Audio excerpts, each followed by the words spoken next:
Gonna be the cutest, greatest cover of all time. What other EST do we have? That's good. The toughest, the roughest, and I just figured out what you were doing. Really? Yep. How long have I been doing Yo, this? I'm behind. She nailed it. You just take one. I'm on the cover. It's gonna be the cutest, greatest cover of all time. What other EST do we have? That's good. The toughest, the roughest, and I just figured out what you were doing. Really? Yep. how long have I been doing this? I'm behind. She nailed it. You just take one. I'm on the cover.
Hey, what's going on, everybody? It is Monday night, the 22nd of January, 2024. Welcome to this post-Raw show. I am Don Tony, and wow, what a pretty damn good go-home edition of Raw leading into the Royal Rumble. CM Punk, Cody Rhodes. I don't like to use the term cook. I think it is oversaturated, that word, the way it's used, but I think that's the only way we could describe their back and forth today. I actually got a couple of audio highlights from their promo exchange. I can't play video because we'll get in trouble, but we can share a little bit of audio from that. Two things that really stuck out. And I tell you, I'm not one of those that likes to rub salt in the wounds of AEW management. But I see the professionalism, and I see, of course, you're getting paid big money. Of course, you're in a bigger landscape. Of course, you're getting up there in age. This might be your last shot at, any type of huge exposure. So, yeah, CM Punk is on his best behavior. But I can't help but to think to myself, how fucking bad is that climate behind the scenes in AEW? And, I see Powerhouse Hobbs recently do an interview, and he's asked about Tony Khan's, Twitter antics. And then I see Daniel Garcia ask the same thing. And I see Jericho and others ask the same thing. And you keep getting the same answer and over and over and over again. It's his company. He could do what he wants. And I'm like, of course, you're not going to expect him to say anything derogatory to Tony Khan. But I just think that foundation there, the mindset is just so like summer camp-like that, it just baffles me that AEW had CM Punk. And look, CM Punk is not the greatest wrestler of today. He is obviously past his prime, but could still go. But you see moments like tonight, and I see people writing that, hey, Cody Rhodes versus CM Punk should be a WrestleMania match, maybe even for WrestleMania 41. You know, that you think about it, that's how big this felt tonight. Now, before we get into Raw, we got a couple of news tidbits. If you check out the synopsis, you can see what we're going to get into tonight. In a little bit, I'm going to give away 5 free memberships for the channel over here. And then this Saturday, maybe Sunday, we'll give away another 5, because if you've been living under a rock and you're not aware of it, in 7 days, yours truly and Kevin Castle bring back the Don, Tony, and Kevin Castle show every week, every Monday, live at 11:15 p.m. on DTKC Discord. I'm not leaving YouTube. You know, for some reason, people think I'm leaving YouTube. We still are doing 2 shows a week over here. But remember, it's not a Raw post show. You know, if you go back 20 years, Kevin and I doing shows on Monday nights, you listen to any of the retro archives, it wasn't a Raw recap. Sure, we of course will talk about Raw, but we run the gamut. All the wrestling news, all the wrestling discussions. So starting next Monday, it is going to be far more than just talking about Raw. And I think perfect timing, because the Royal Rumble is coming up this weekend. We will have predictions contests for our channel members here on Patreon, so look out for that. But in 7 days, go to dtkcdiscord.com and sign up. That's the only way you'll be able to join us live. So I'm not going to lie, I'm going to miss doing some video on Mondays. But remember, there's going to be weeks that I may not be able to do a show, you know, if I go on vacation. There's going to be once in a while that Kev is not going to be able to do a Monday. So it's not like this is goodbye. I mean, it's just for now, we expand. The DTKC show returns. And, you know, let's get right into Seth Rollins. And, yeah, I'm probably going to sound like vintage Don Tony right now and maybe be somewhat of an asshole, but I want to prove a point. Over the weekend, we talked in depth about Seth Rollins' injury.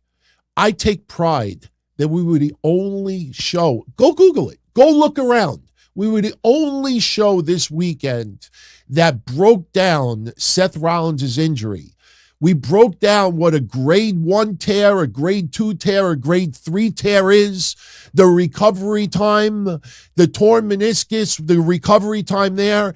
And what we all figured out very quickly is that if Seth Rollins elects to get surgery, he is out 3 to 6 months. WrestleMania is out of the question. But a week has already gone by. If he had a grade 1 tear, the healing process is 1 to 3 weeks for the MCL.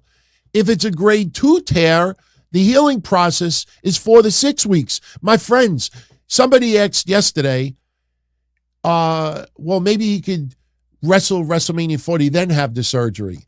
Why? WrestleMania is still more than 8 weeks away. Seth Rollins rests for the next 4 to 6 weeks. Seth Rollins will be close to 100%. Seth Rollins will be healed. That's the thing. And you saw over the last week all of this clickbait that, you know, WrestleMania, he's done, major surgery, major injury, you know, he's out, he blew out his knee, this and that. And here's where vintage Don Tony comes in. It shouldn't be a nobody like me that could do that kind of research and figure it out like this, that Seth Rollins will be fine for WrestleMania. Busted open today. I don't ever talk about them, but I am. Busted open today.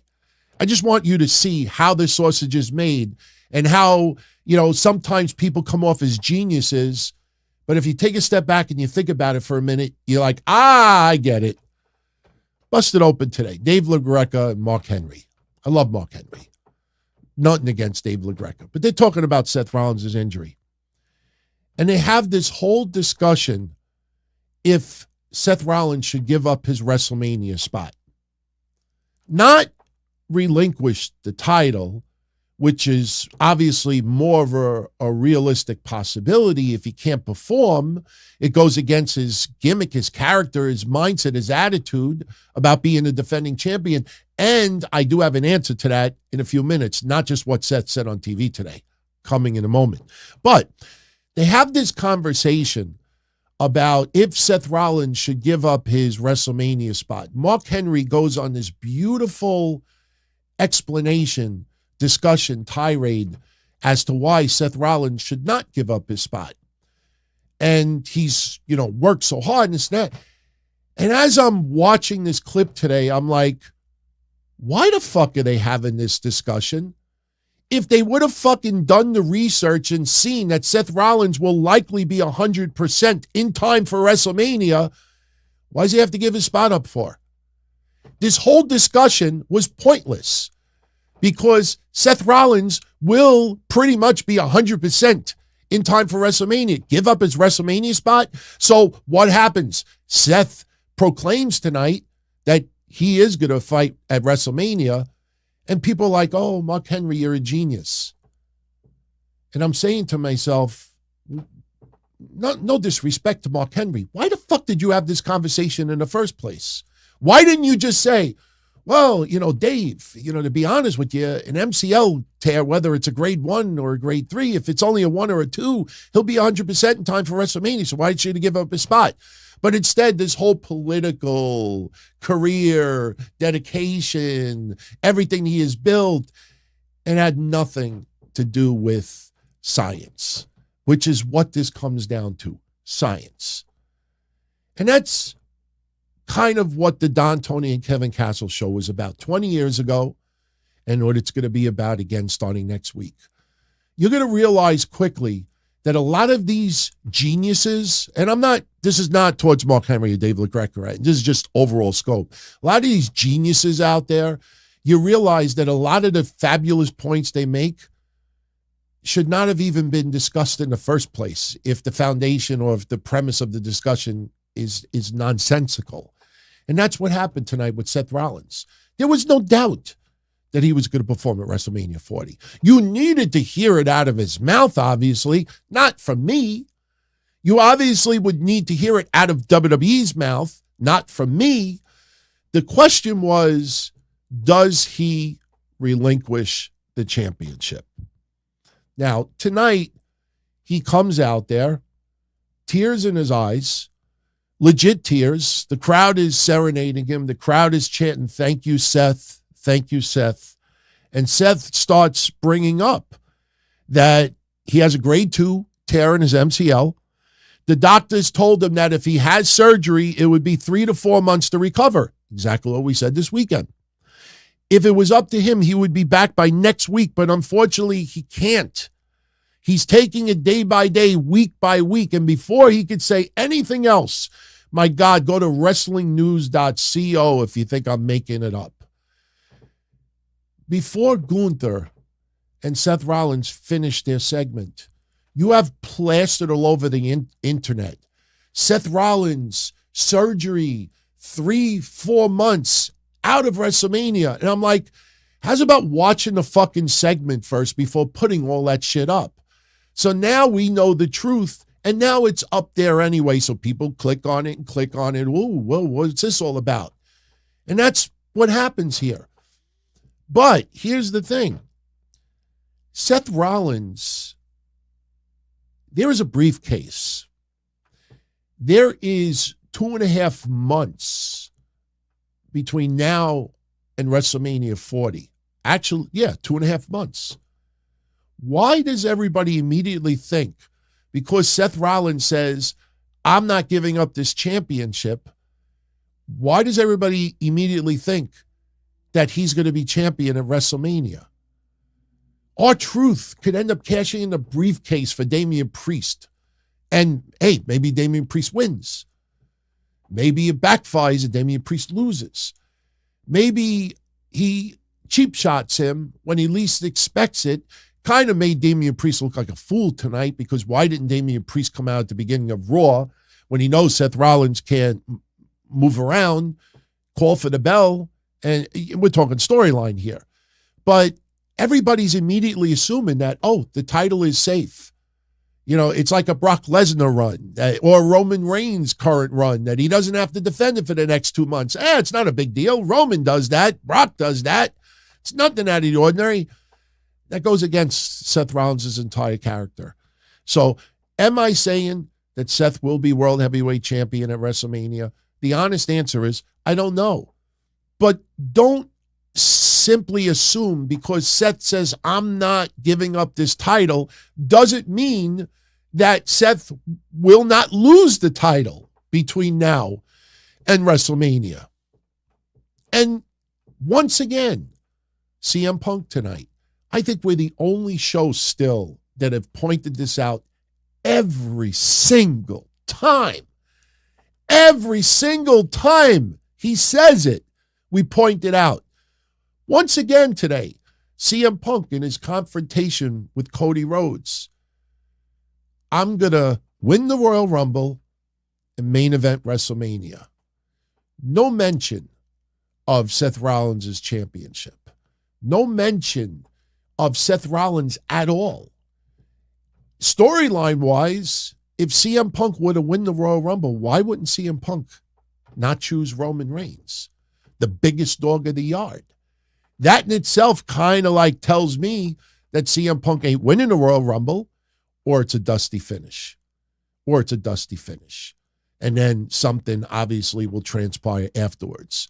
But to get everybody's mind off of CM Punk versus Seth Rollins, Gunther comes out. And will you look at that? There is a handshake. There is actually a handshake between the two. What was that all about? Gunther says that he and Seth have been avoiding each other for a little while now.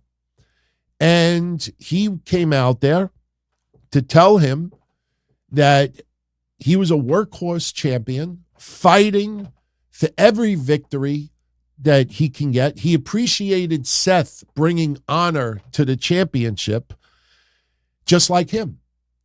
So he's got to put that little dig in there. But Gunther says, you know, I'm going to win the Royal Rumble. I'm coming after you at WrestleMania. I'm going to focus on that knee. I'm going to hurt you. And I'm going to take that championship. And he shakes his hand. All of that is always missing in the CM Punk promos, the insults to Seth Rollins. WWE is purposely avoiding the Seth Rollins CM Punk confrontation so people lower their guards and they start thinking alternatives. And then when you least expect it, bam, that storyline blows right up. You know, right now you got a lot of people that are like, oh, you know, Cody and Roman, they really haven't even done anything yet. You still got 2.5 months. You still have 2.5 months. After the Royal Rumble next week, that's when shit really cuts into gear. And then we start really getting into that road to WrestleMania. Elimination Chamber, obviously, is, you know, another event that will take place first. And that will obviously answer some other championship matches for Mania. But I might as well tell you this now. Because I just found out about this today. And I think there's a lot of you out there that may not be aware of this.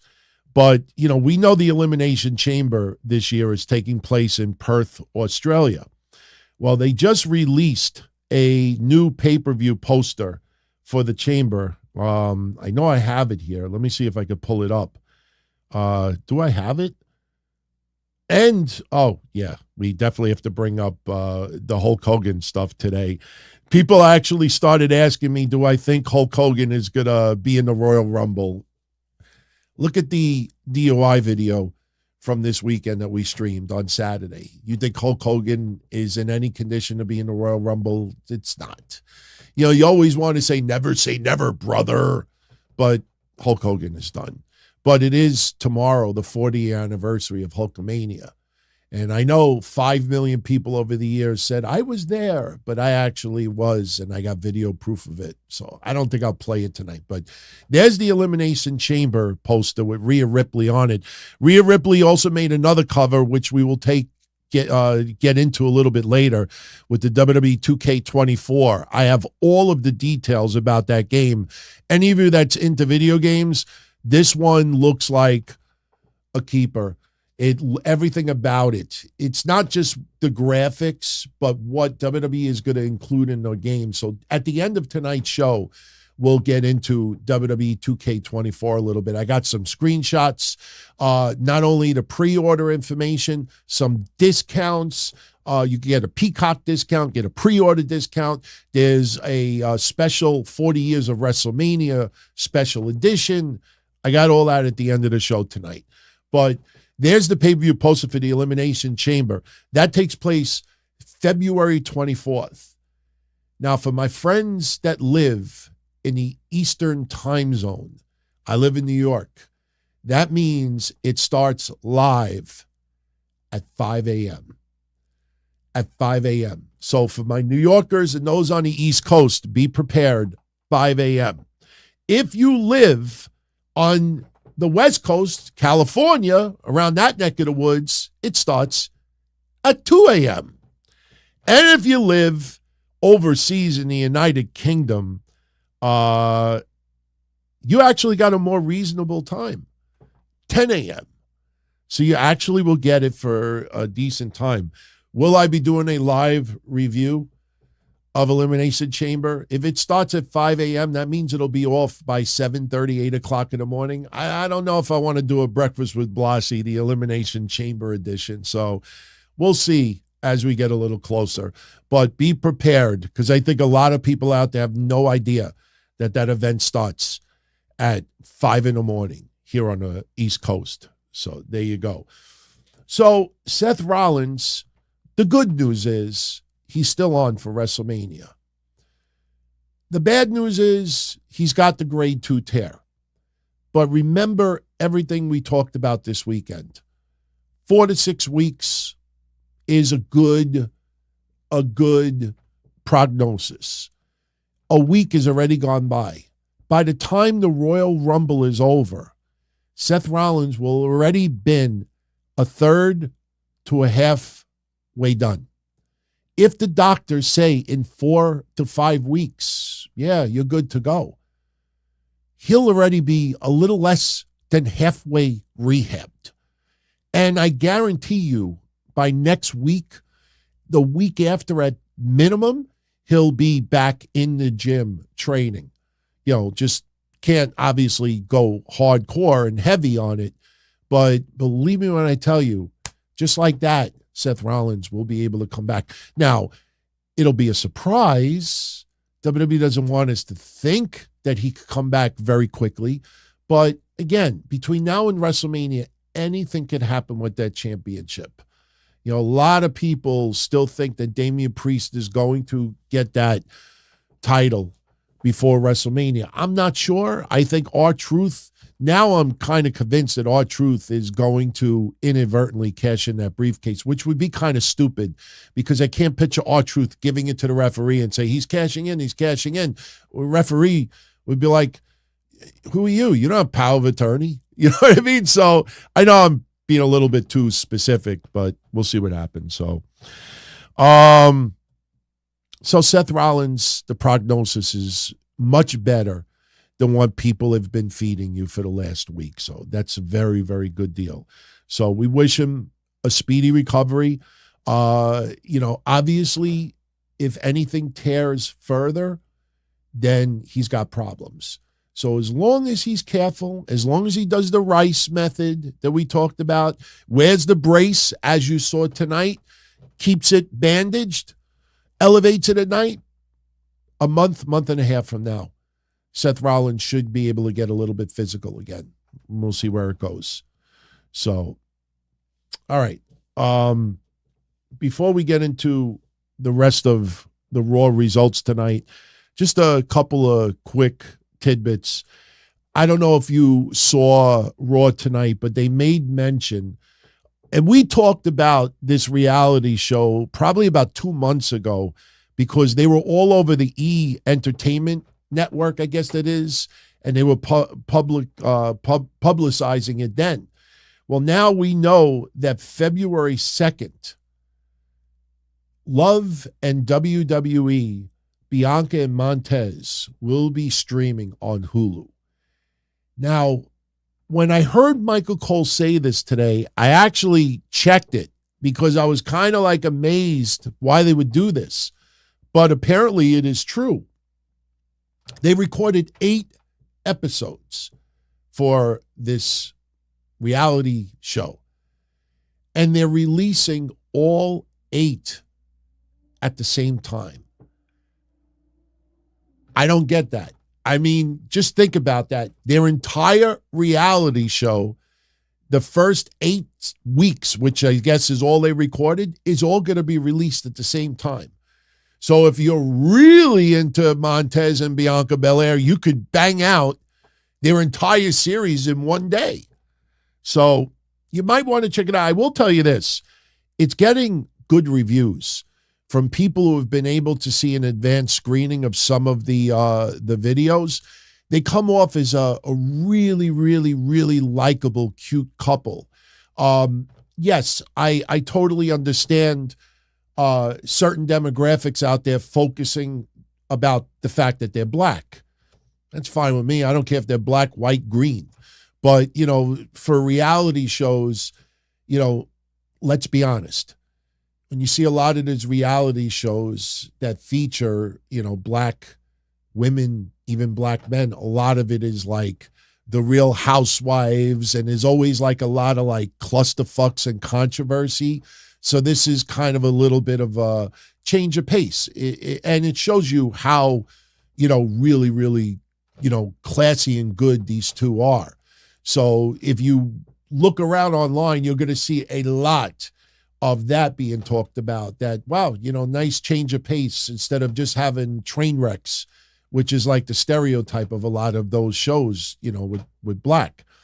And I'm bringing it up because when I Googled it to see some of the footage, there's a lot of channels that directed for, the black audience, and they're just, instilling like, this is a good thing. This is change of pace. It's not, the typical train wrecks that you see.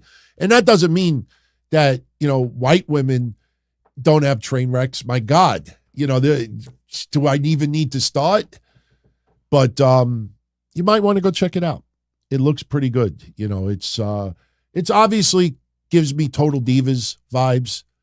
If you remember like the relationship with Naomi and her husband and, some others from yesteryear, even kind of a little bit with John Cena and Nikki Bella when they were dating. So February 2nd is when it gets released for anybody that's interested. So,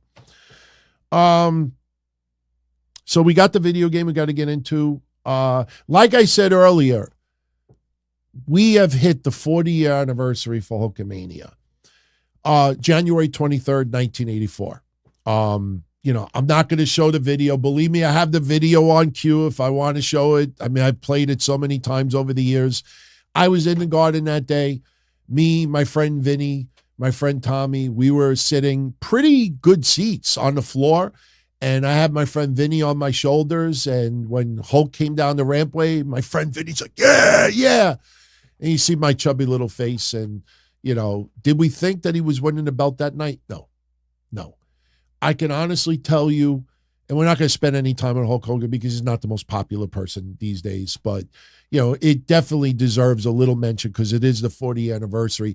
And plus, it also reveals how old I am because 40 years ago, I was in the Garden. My mom let us go. I was, just barely a teenager. And no one thought Hogan was winning the belt at that time. The Iron Sheik had just beat Bob Backlund not too long before. And obviously Iron Sheik was despised and hated. We were only a few years removed from Iran and everything that happened with the hostages. And, Hulk Hogan was coming from the AWA. I never was able to see the AWA here in New York at that time. The only thing I could see is through the magazines couple of years later, we would get some AWA on tape trading, and then eventually ESPN Classic. But you saw them in magazines. I mean, we did see Hogan for a brief time in the late 70s, but he was a monster heel. I wouldn't even call it a monster heel in the WWF. He feuded with Andre, and then he pretty much left.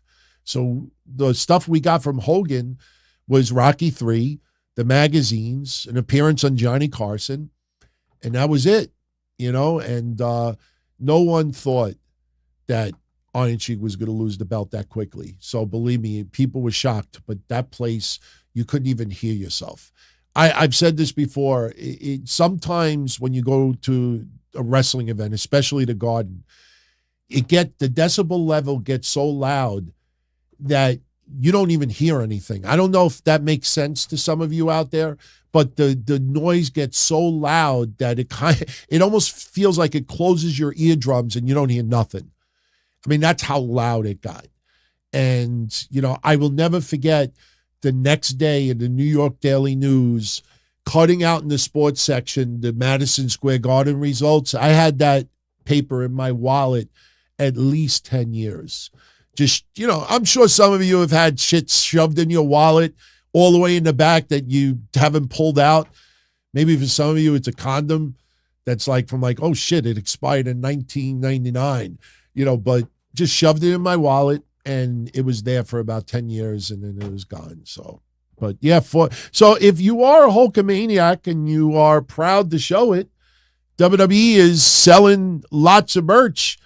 Props to WWE. They're putting a lot of merch out there. I guess they anticipate a lot of sales. I mean, I don't see myself buying any of them. I don't know. I just don't see myself buying any of them. But 40 years, Hulk-A-Mania, it's pretty crazy to think that shit happened 4 freaking decades ago. Pretty wild. So, all right. Moving on along. I'm just updating my clips here because I have so many clips.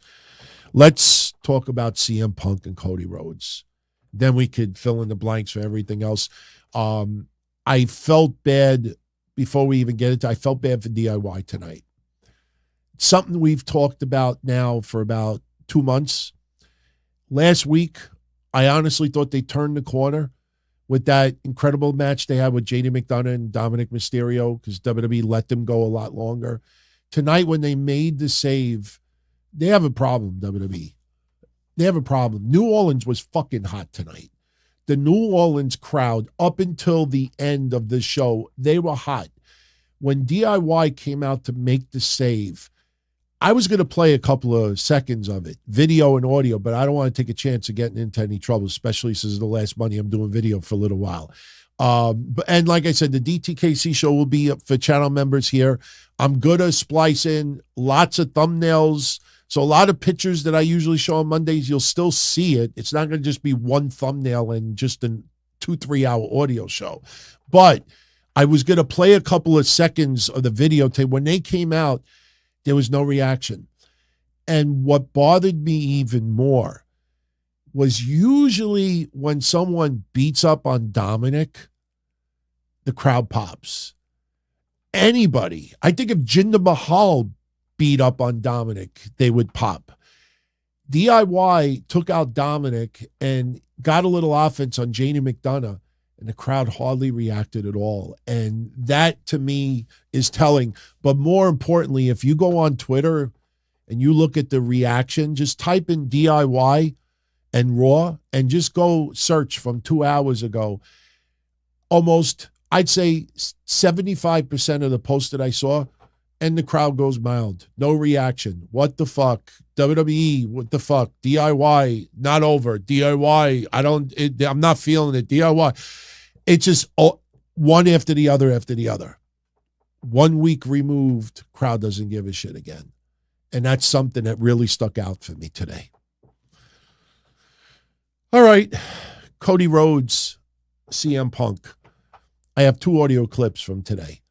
And it focuses on when CM Punk called himself the American Dream. And then Cody Rhodes said that he is more CM Punk than CM Punk. We'll revisit that. I took no notes. I did what I like to do when I watch wrestling. I like to soak it in and let it sink in here rather than this. And, you know, when Cody Rhodes came out and CM Punk came out, nice handshake. And, you know, there are no friends in the Royal Rumble. I mean, that's obviously a given. There's no friends in the Royal Rumble. But CM Punk hopes that on Sunday that they are still friends. And the opening is very, very cordial. They're in the ring, and, you know, CM Punk is getting a lot of love from the fans. Cody Rhodes, obviously, as well. By the way, I got a little Cody Rhodes video from the SmackDown event this past Friday.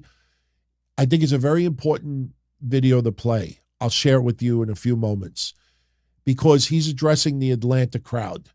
And Cody Rhodes is from Atlanta. And he pretty much makes a promise to Atlanta that he's winning WrestleMania 40. Now, yes, baby faces over the years, notorious, especially in their hometowns, promising something and doesn't deliver. But when you realize that WrestleMania 39, he failed when most of us thought he wasn't. Failing 2 times in a row, I don't know if it's repairable because he's Cody Rhodes, but I don't know how you overcome 2 years of that. See, WrestleMania 39, it's different. We didn't have a whole year of Roman Reigns and Cody Rhodes feuding with each other. Cody Rhodes obviously came back to the WWE for a reason, but when he first came in, he feuded with Seth Rollins.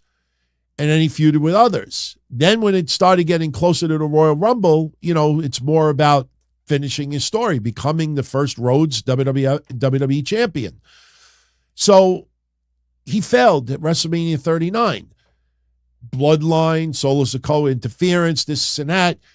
And at WrestleMania 39, you know, we didn't have, you know, real deep into the every match, bloodline interference. Yes, you had, you know, Sami Zayn in the bloodline, out of the bloodline, becomes tag champs with Kevin Owens, you know, but it was still, we were still so close to that time period that the bloodline was Teflon. Everything they did, people like cinema. This is awesome. Wow, it's amazing. Everything that the bloodline did, their most amazing moments, their top 10 best moments, probably 9 of the 10 moments don't even involve a match. Then it started getting old. Then it started getting tiresome. Then Roman Reigns, because of his contract with WWE, was taking extended times off. And then his matches started getting predictable. And then they had the tribal combat, which was worse than a wet fart. Just a lot of things started to get really, really bland and mundane. And having the Usos kind of split and sort of feud, but, you know, they're having a match at Mania, obviously. That was kind of a diversion. But the bloodline for the last 8 months, it's been kind of average, let's be honest. And now you got a whole year removed from Cody Rhodes failing at WrestleMania 39. He's going to fail again? And you're going to have him win then at SummerSlam? No, you want to do it on the grandest stage of them all. You do documentaries, Dusty, and I love Dusty. I'm not knocking him, not mocking it at all. But when they close that chapter for that story, because the story doesn't end when he wins the championship. Now he's got to defend the title. And remember Dusty Rhodes. A lot of you are too young to have lived through Dusty Rhodes as an active wrestler. I've said this for 20 years, more than that. Dusty Rhodes is not one of the greatest NWA heavyweight champions of all time. And when I say that on the surface, it sounds like clickbait. People like, that's almost like Eddie Guerrero was a B-plus player. No. If you go back and examine Dusty Rhodes' career, Dusty Rhodes, the whole success was chasing the title. Once he won the title, wasn't the same. One of his reigns was about a week. I think he had 3 reigns. I don't think they add up to 200 days. He had one reign that was a couple of weeks. Another reign was a couple of days. Dusty Rhodes never had extended runs because nobody really wanted Dusty to remain champion. They loved the chase. And they love that peak, the culmination, the orgasm, the mountaintop. Now you're at the mountaintop, and then you're looking down, you're like, okay, what now? Oh, no, it's like having a rush. It's like doing something really exciting. You know, or you jump out of a plane and you're in the air. I've never done it. I never will. I'm afraid of heights. You jump out of a plane and, you know, you're in the air and you're like, oh my God, this is epic, amazing. I have all this adrenaline. Oh my God, oh my God, oh my God. You know, kind of like Tony Khan pursuing Okada right now. And then you hit the parachute and then you go back up and you're looking around like, this is fucking amazing. This is epic. And then you hit the ground. And then you're like, wow, that was awesome. Can we do it again? Can we do it again? So that's what Dusty was about. So Cody, I don't even think Cody will have an extremely long run because once he finishes the story, now you got to maintain that level. And, you know, we got to see what they do. So Cody failing 2 years in a row, I don't see that happening. Not at all. So when he cuts these promos now, and you see even on house shows, SmackDown, dark matches, you know, after events, and he's on, the crowd is going nuts for him. Yeah, he's in Atlanta in this one, so it's his hometown. They're a little bit extra excited. But when you hear what he says, you know, you just feel like, yeah, WWE's not going to screw him again.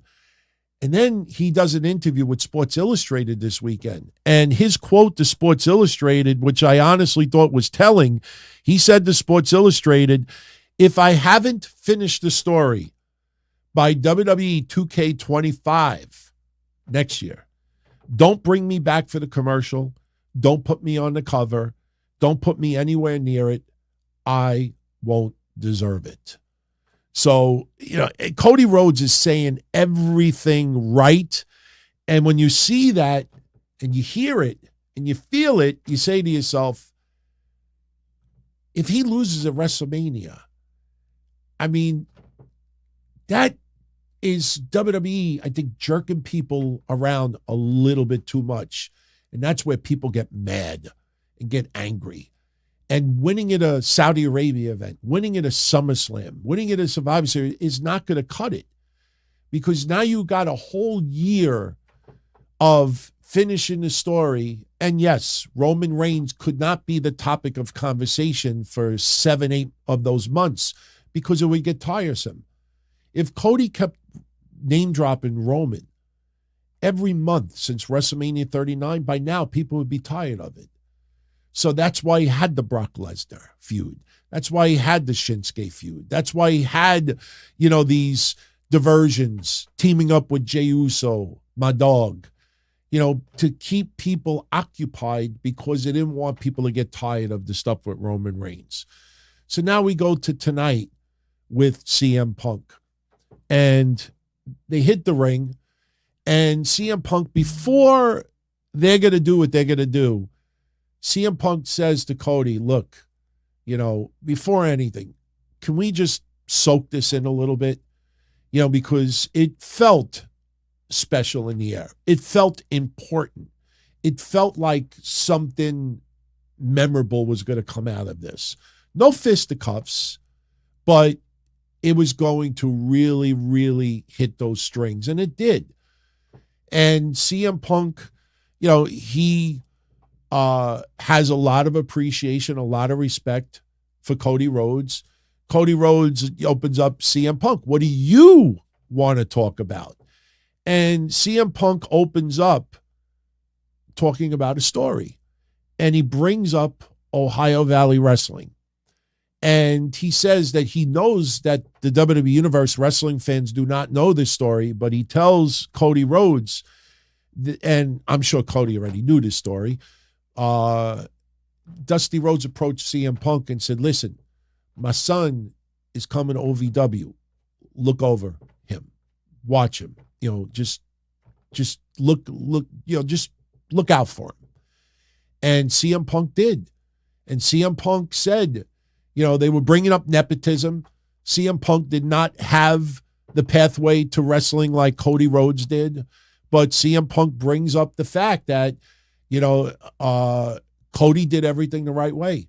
He didn't get in trouble. He didn't, go down that dark path that a lot of young stars do. And he appreciated that. And he says, when Dusty Rhodes asks you for a favor, New Orleans, you say yes. And, when he first said, I want to bring up your father, the crowd was a little hesitant because they thought maybe CM Punk was going to throw shade. But he showed nothing but love and respect. And as he's telling the story, Cody Rhodes is smiling. And Cody Rhodes, he brings up also that, he's got a big burden, being the son of Dusty Rhodes. And they're having back and forth and they're complimenting each other and appreciation, two very different paths that led them to a similar destination. And CM Punk reminds Cody Rhodes that on Saturday, there are no friends in that ring. I will punch you in the face. I will throw you over the top rope. I will win the Royal Rumble at main event WrestleMania.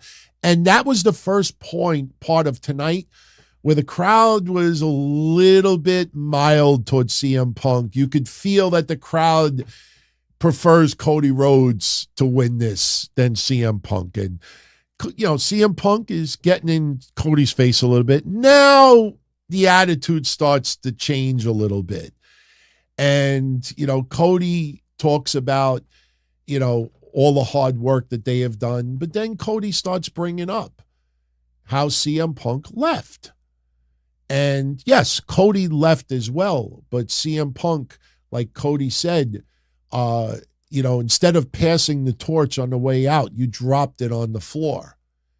And I picked it up. So then they start getting a little bit, deep against each other. And like I said, I got 2 audio clips because I know everybody loved it today. I can't show video, but this was CM Punk's little insult to Cody Rhodes. How CM Punk explains why CM Punk thinks that he is more of the American dream than Cody Rhodes is. CM Punk had this to say. My father was just a regular guy. He was an electrician, which makes it kind of ironic. I'm more of the American dream than you are.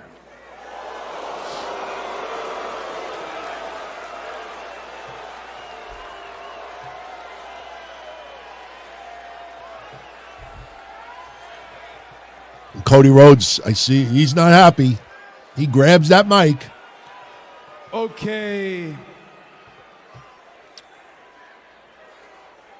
American dream. Here's what I want to talk about. Let's talk about the pipe bomb.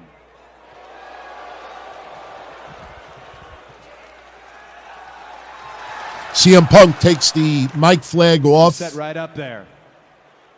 You said a few words. You rattled off the formula for a revolution. You inspired countless. There are wrestlers who have gotten in this today because of said interview. Count me one of those who was inspired. But then you left. And when you left, you really left. You didn't pass the torch off, you dropped it on the way out. And I don't think you cared who picked it up, but I think you know who did. I did. Then CM Punk and Cody Rhodes have this little exchange. It's getting a little hot in here. You're more CM Punk than I am? Well, allow me to give you the full Road to WrestleMania CM Punk experience. See, Cody Rhodes, you have carried this company on your back for a soul-crushing 2 years, and you're right around the corner and they hand you the cover of the WWE 2K video game. Congratulations, by the way. It's on sale pretty soon, I'm sure. And right when you're about to cross the finish line and finish your story, oh wait, what's that in the distance? It's a much bigger superstar that hasn't been around in a very long time. I paused it because at that particular moment, people started to think that CM Punk was talking about The Rock, but he wasn't. Coming to take it all away from you. And I'm talking about me.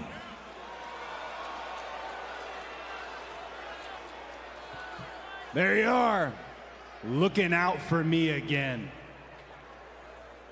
You might be right. You talked all about the American dream. Well, then you should know this. He was my best friend, and he regularly quoted John Wayne. And the quote I heard the This most is great. is courage is being scared to death, but saddling up anyways. You may be right, but I have only one direction I can go. I have to go, and that's forward. And that's in the Royal Rumble. That direction goes through you. Then they have this epic face-to-face. There's the picture shot. That is the visual that everybody will remember. And Cody Rhodes exits the ring. And a few moments later, you see CM Punk. He goes up to the announcer's table and he tells Wade Barrett that he's winning the Royal Rumble. Make sure you bet on CM Punk. But it was really, really, I mean, you felt it. But as you are experiencing this, again, you think back to not just a year, you think back to a year and a half of Cody Rhodes getting up to this point. Now, as I said over the weekend, get ready for at least one dusty finish between now and WrestleMania 40. There's going to be a dusty finish. What that dusty finish is, we don't know. Kevin and I tomorrow, when we do predictions, we're going to talk about a couple of scenarios of who we think is going to win the Royal Rumble. One scenario that we're going to throw out there just for fun is that CM Punk and Cody Rhodes both win the Royal Rumble. We may have some type of controversy where they both win, and then maybe they both have to face each other, I don't know, Elimination Chamber or somewhere else, and they both, battle to see who gets the shot at WrestleMania. I don't know. That's one of several scenarios. I'm not even sure if I'm going with them still to win the Rumble, but Cody Rhodes, and I'll segue to this video that I wanted to share with you.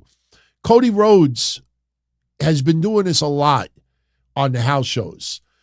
He cuts promos for the live crowd, but this one I think hits a little bit different because, like I said, he was in Atlanta, which is his hometown. And, when you are Cody Rhodes, and he is the ambassador for WWE right now, he is what John Cena used to be.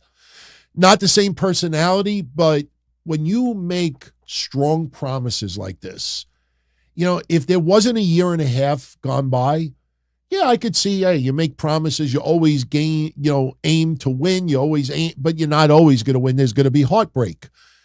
But after a year and a half of it, when you get to this close to the finish line, to just fail once again is out of the question. We came up with some ideas that it's almost a lock that Solo Sikoa is going to once again show up and try to spike Cody Rhodes in the throat.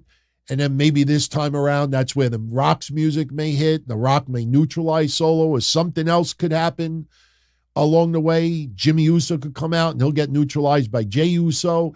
So you could see where we might see a tease of a repeat of WrestleMania 39, but with obviously some asterisks attached to it. But I'm not going to play the whole clip of him in Atlanta because at the end he's giving away the mic flag and, he's teasing the crowd and the crowd is eating it up. But, when you hear him talk this way, I just can't picture him failing once again.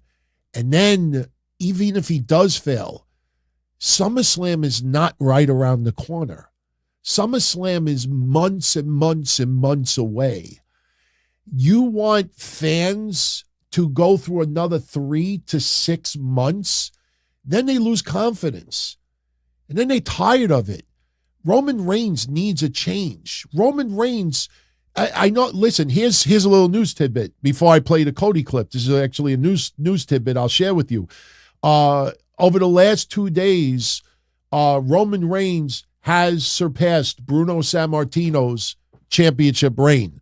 Bruno Sammartino, his second championship reign, he held it for, I have it written down over here, 1,237 days.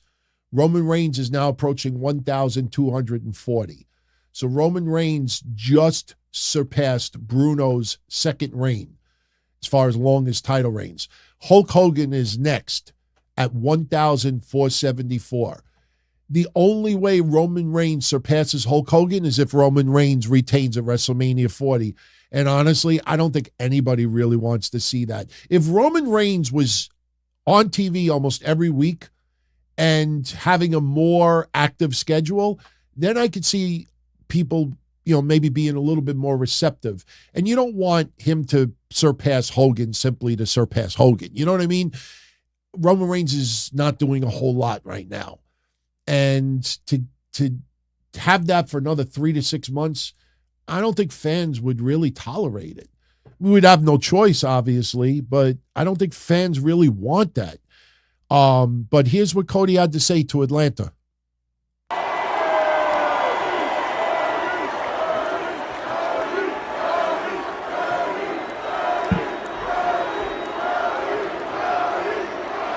Atlanta, Georgia, did you have a good time tonight?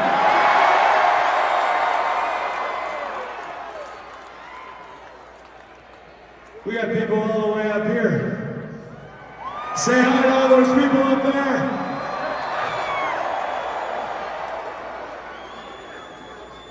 I don't need to tell you because Mike Rome, who's been doing an outstanding job all night announcing the superstars, already let you know Atlanta is my hometown.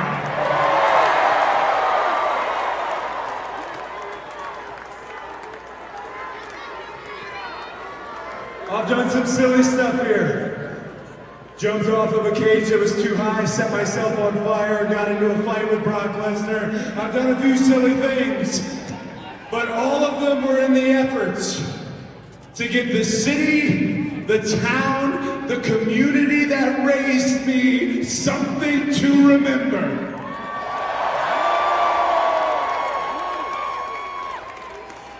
And when you're home, you share things that only you would share at home. Here's one. There is only one thing that makes me tired of coming home. The only thing that makes me tired when coming home is coming home empty-handed.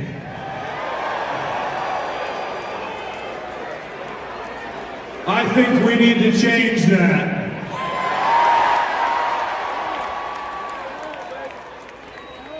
And I am not immune to all the news, everything that's happening, what will happen, what won't happen. All I can tell you is this. I'm the right man for the job. I'm the best man for the job. I'm heading to the Royal Rumble. I'm going to go back to back. And I'm going to bring a championship back home to Atlanta.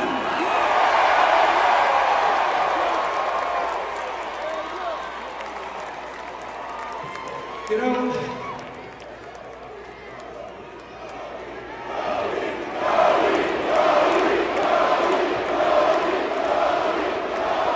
all right. So, you keep getting that kind of reception. Can he keep that going another 3 to 6 months after Mania? It's not Cody's fault, obviously, but I think WWE would be rolling the dice one too many times. But the more you see that, the more you feel it. And let me say this. And this is not a knock on AEW with all their titles. It's not a knock about titles at all. But, yes, Roman Reigns has had a historic reign. But I think we could all agree that over the last 9 months, it's not it doesn't feel as special because Roman Reigns is more of like a special attraction now than anything else. So, you know, to have it be this difficult for Cody Rhodes to win a world championship is almost ridiculous when you think about it. When you realize, you know, how many people and who has held the World Heavyweight Championship over the years. And yes, WWE is a different level. But, you know, this is not, you know, where it's the greatest heavyweight champion of all time. Roman has had a historic run. No question about it. But whether he is above Hulk Hogan on the list or below Hulk Hogan on the list, I think fans are more about this fucking guy is hardly around anymore. It's not his fault. That's the contract and the schedule WWE is set up for him. And he agreed to. So I think the more we start examining this closer, I think Cody Rhodes has to finish the story. Not The Rock, not anybody else. It's got to be Cody Rhodes. So, all right. Once again, one more reminder. Tomorrow, 10:15 p.m., DTKCDiscord.com. Kevin and I will be doing Royal Rumble preview and predictions. And then next Monday, we will be in that same place, DTKCDiscord.com. We'll do our DTKC show. I have to get used to saying that because it's not a Raw recap show. We're going to be talking everything in the world of pro wrestling. So, all right, let's get into a couple other tidbits from tonight's show. When Seth Rollins and Gunther had their confrontation, I think a lot of us thought somebody was going to attack Seth Rollins tonight. Maybe Gunther was going to cheap shot him, but Gunther, too professional to do that. We did not have Imperium attack Seth Rollins. Damian Priest did not attack Seth Rollins. Drew McIntyre did not attack Seth Rollins. Nobody attacked Seth Rollins. So to get the focus off of Seth Rollins as quickly as possible with Imperium at ringside, Giovanni Vinci and Ludwig Kaiser. Giovanni Vinci is back. Oh, and by the way, I don't think anybody will mind that I bring this up now. Would you like to know what else is back? It's not a big deal, but for some of you, you'll get a kick out of it. Yes, it's on Main Event this week, but for all intents and purposes, it is back. Samantha Irvin, there's a little hint. And her opponent, accompanied to the ring by Piper Niven, from Victoria, BC, Chelsea Green! Okay. So she got her intro back. She got it tonight. Chelsea Green beat Gigi Dolan at Main Event. And who else fought Main Event tonight? Oh, shit. One of the Creed brothers, Brutus Creed, beat Miles Bourne. So Chelsea Green's got her intro back. I figured I'd share that with you. Probably nobody knows yet, but she got it back. Thank you, Raphael, for sending it over to me, by the way. He was there live tonight. All right, so after Seth Rollins is done with Gunther, to take the diversion away from Seth Rollins as quickly as possible, the New Day show up and they attack Ludwig Kaiser and Giovanni Vinci. So we go right to that match, and we got what we have pointed out several times over the last couple of months. We got the Bronson Reed Ivar match. And WWE, listen, I'm not complaining, but you have to start taking notice that this is something WWE keeps going back to. And I think the reason why they're doing this as an excuse to have more brawls. All right. But we've seen this at least 6 times in the last couple of months. 2 wrestlers fighting, 4 wrestlers fighting. They end up getting double count out. And as soon as there's a double count out, they start brawling. Tables, chairs, into the crowd. And we got the same thing again today. We get a match between the New Day against Giovanni Vinci and Ludwig Kaiser, and it ends up in a double count out.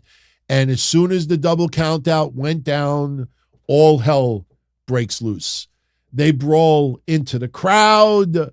We have the New Day putting Imperium through tables, and everybody's chanting, holy shit, holy shit. Now, yes, for the last 2 weeks with Ludwig Kaiser, Kofi Kingston, and Giovanni Vinci, and Xavier Woods, there's been a lot of extracurricular activities, mostly Ludwig Kaiser, because he was doing it because Vinci got injured. But we had the same template like what they did with Ivar and Bronson Reed. And since then, they've done it numerous times. Ivar's done it a few times. That get a double count out, and then to cover up the double count out, we'll just have everybody brawl, go through a table, use a chair, and everybody forgets about the double count out. So we got a double count out tonight. The brawl was excellent, though. We had a little Easter egg. I don't know if you caught it the first time around. After the match was over, the New Day were in the back, and Jey Uso shows up. Jey Uso, just doesn't have a feud right now, although he has a match next week, which is an Acme Insta feud. We'll get into that in a moment. But as the New Day are cutting their promo, for those on video, if you look at the left side of your screen, Damage Control nonchalantly walks by. And everybody's wondering, why is Damage Control there? Well, we would find out a little bit later on, obviously. But the New Day cutting a promo that Jey Uso is not the only one that's looking for a title in 2024, that they're looking for gold as well. And we get the little cameo from Damage Control. We would get another cameo in a few minutes later. I don't know if you caught that one as well. Nia Jax is out there next, and she's talking about how she squashed Becky Lynch. She squashed Rhea Ripley. She squashed others. And you could see that Nia Jax was fed a couple of lines that didn't make sense, because Nia Jax was talking confidence. She was talking about squashing people. And then out of nowhere, she says, I know you all expected me to complain. And I'm like, wait, everything she just said was like the opposite. It just felt like a fed line that didn't make sense. But we would quickly forget about it because Becky Lynch comes out. Becky Lynch talks about how everybody in the back hates Nia Jax, and she even throws a dig that Nia Jax has probably injured half of the roster. And then we get a surprise appearance by Bayley. Bayley shows up. Bayley talking a little bit of smack to Becky Lynch and Nia Jax. What ends up happening? Nia Jax throws Becky Lynch over the top rope, and she squashes Bayley. So this leads into the Royal Rumble.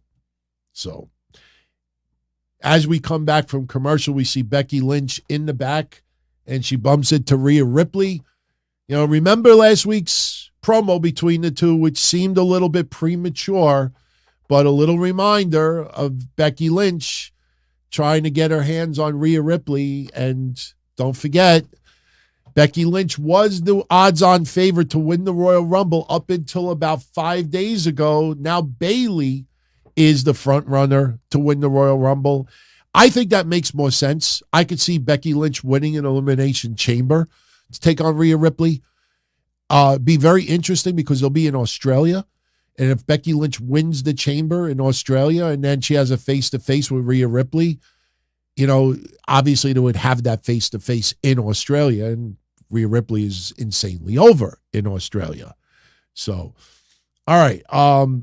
Next, we had The Miz against Dominik Mysterio. Actually, you know what? I'm going one step ahead. My mistake. I got to show you something else. I couldn't stop laughing when I saw this. Did you all catch it? Did you all catch it with the Judgment Day in the back? And Damian Priest and Rhea Ripley were arguing with each other. Finn Balor had me cracking up during this segment because Rhea Ripley accused Damian Priest of trying to pick fights with everyone. And she says that Damian Priest and Finn Balor are facing DIY next week for the tag titles. And Damian Priest had no idea that this match was going down. And Damian Priest is like, look, How's about you stop visiting Adam Pearce's office and, you know, making matches? And then he accuses Rhea Ripley of having a big head because she's on the cover of 2K24 this year. And as I'm watching all of this, yeah, Jaden McDonough's got the look on his face like, ooh, you know, they're fighting. Finn Balor was laughing his ass off. If you watch the entire segment, Finn Balor could not stop smiling, laughing. Finn Balor was the star of this segment. And then Damian Priest, he's got the match with Drew McIntyre tonight, so he wants to focus on that. So Damian Priest storms off, and Finn Balor still is laughing, and Rhea Ripley's like, what's so funny? And Rhea Ripley starts reading a little bit of the Riot Act. First, she goes after Dominik Mysterio and Jaden McDonough that they should have taken care of DIY a long time ago. Finn Balor's still finding it funny, and she says, you know, Finn Balor's going to accompany Dominik Mysterio in a match tonight, and it's been way too long since we have seen Finn Balor's vicious side. So Finn Balor is like, you want to see vicious? No problem. So Finn Balor storms off. But that segment, I couldn't stop laughing. If you remember Saturday's show, we were talking about Austin Theory, that puppy-eyed look on his face, broken-hearted look when he was looking at Grayson Waller, who accepted the match against Carmelo Hayes. This is right up there. Those two segments had me rolling. And not often that I laugh out loud watching wrestling, but that legitimately made me laugh. So now we get Ivy Nile versus Valhalla. Right before the match, Valhalla's in the back with Maxine Dupree.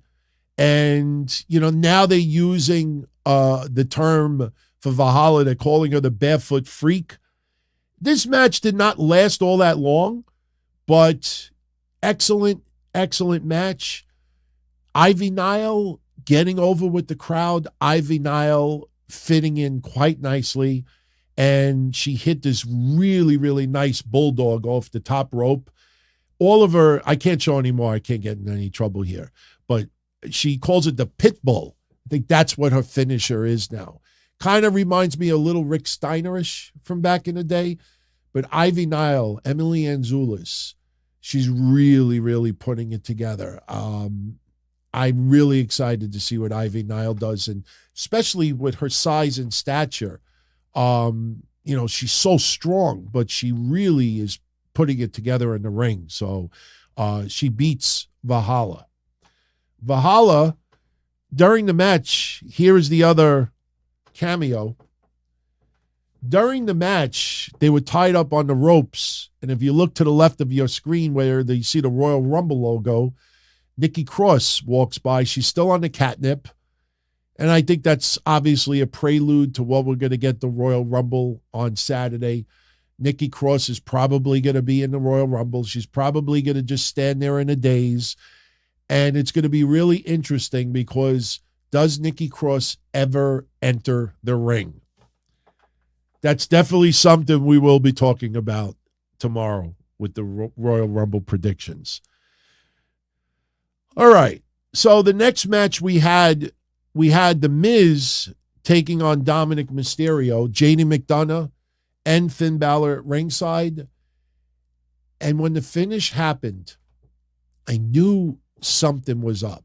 And I checked. I always do my research. Jaden McDonough, Finn Balor getting involved a little bit, couple of cheap shots here and there. Jaden McDonough, towards the end of the match, distracts The Miz.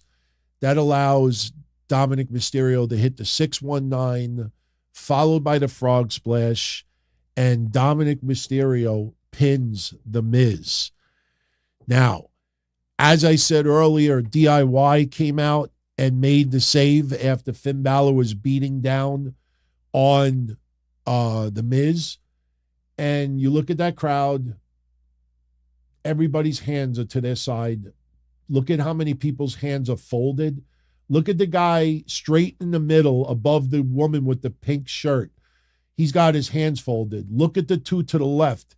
Their hands are down. Look, their hands are folded too. Look at the woman with the sweatshirt. The right next to the guy with the Yeet shirt. No one reacted. And I am a fan of Johnny Gargano. I sing the praise for a long time. It was so dead. And when they hit Dominik Mysterio and the crowd still didn't react, that's when you know there's a problem. The match last week was excellent, but the fans they're not into it. DIY is not working. And I know that sounds ridiculous to say, but it's not working. But what was I saying before? Something had me researching. I was thinking to myself, since Dominik Mysterio was NXT North American champion, when was the last time Dominik Mysterio won a match in singles competition outside of NXT? It's been a while. I did a little research. The last time Dominik Mysterio won a singles match outside of NXT was on Raw, I think October 30th against Ricochet. It's been almost 3 months, and Dominik Mysterio has only had maybe 2 or 3 singles victories in the last 6 months outside of NXT. So Dominik Mysterio getting a rare win. First time in about 3 months that he got a win. And it was over The Miz too. So something that I had a feeling, because I was saying to myself tonight, when was the last time Dominik won a one-on-one outside NXT? And I was like, oh shit, 3 months. It's been a while. I'm not going to lie. The first segment with R-Truth and Damian Priest was funny. The main event, I did not like it at all. I thought it didn't make R-Truth come off as lovable, just trying to help. He came off as an idiot and a goof. And I'm just being honest. Earlier in the night, Damian Priest is doing an interview talking about his upcoming match with Drew McIntyre. And he's interrupted by R-Truth. R-Truth has his cut for the merchandise sales. And Damian Priest like, not now. I got to take care of this. And R-Truth did have a funny comment. He's like, yo, we got to do something about JD. He added me on Venmo. And it's hilarious that he chose Venmo because I actually use Venmo for my ad-free videos that I stream on Patreon. Venmo is a video hosting service. So when he said that JD added me on Venmo, I started laughing because that was funny. But I did not like R-Truth in the main event tonight. It was stupid. It wasn't even funny, lovable. It was stupid. It was stupid. He came off just mentally challenged. Damian Priest is in the middle of a huge main event against Drew McIntyre, and R-Truth decides he's going to go around ringside because he's got money. It just came off stupid. It felt like jumping the shark. Like tonight they had a brain fart. Like, what do we do? What do we do? How do we end this main event? With no controversy going to the Raw. Oh, I get it. We'll just have R-Truth do something at ringside, and Damian Priest gets frustrated. Oh, Venmo's the pay site. Wait. What's the video? Oh, shit. What's the video site? Venmo's the pay site. Wait. The video. Oh, I'm sorry. I have a good excuse for this one.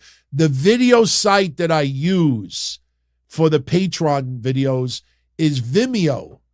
Vimeo, not Venmo. Venmo is like PayPal. I'm sorry, but they're so close to the names. Venmo, Vimeo. I actually use Vimeo, Vimeo. So, brain fart on my part. Vimeo, that's what it was. All right, you know what? Before we go any further, I know I have the capability of doing this. I do not have the capability of choosing. But what I am going to do right now is for everybody who is live, I am going to have the computer select 5 people to get free memberships. This way you could enjoy some DTKC show and be part of the predictions contest this weekend and get all the other Patreon exclusive stuff. The YouTube exclusive stuff. So let's gift couple of memberships right now. Let's gift 5, and then we'll do another 5 on Sunday. All right, let's see who gets them. Supposedly this works. Let's see. Okay, who gets them? Rob Cole gets one. Simply Unknown gets one. Techno Nerd Gaming gets one. Psycho 187 and Eric Sween. Congrats. You 5 got free memberships for a month. So very cool. Very cool. We'll do another 5 on Sunday. So I didn't even know that they started allowing us to do that. So it started earlier this month. So we gave away 5 a couple of weeks ago. So we gave away 5 now, and we'll do another 5 on Sunday. So tune in Sunday live and you'll get a shot. I mean, like I said, I can't choose who wins. So, it just randomly picks people. All right, getting back to Raw because we're going to start bringing this home. So R-Truth interrupts Damian Priest. He leaves R-Truth. Damian Priest talks about Drew McIntyre. Drew McIntyre, he always wants to keep it real. And Damian Priest brings up that when everybody was struggling, Drew McIntyre was on top. But when everybody came back 100, Drew McIntyre couldn't beat Roman Reigns. He couldn't beat Gunther. And he couldn't beat Seth Rollins. Damian Priest feels he is the one worthy of the championship, not Drew McIntyre. Ever since we came back to 100%, Drew McIntyre has failed every single time. And that's what Damian Priest's point came across. And it makes sense, obviously. Chad Gable versus Ivar.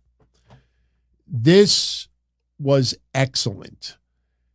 Unfortunately, in defeat, Chad Gable reminds everyone how much of a beast that he is. Very, very strong motherfucker. This was a lot more competitive than we thought it would be. The match went a lot longer than we thought it would be. And there were points that we truly thought Chad Gable was pulling out this win. Chad Gable at one point hit a superplex off the top rope. Now remember, give credit to Ivar as well. That guy is a big boy. And him moving around, flipping around like he does, that's not easy. But Chad Gable hit a superplex off the top rope, hit a German suplex off the middle rope, hit a German suplex in the middle of the ring, had the ankle lock, which Ivar broke out the first time.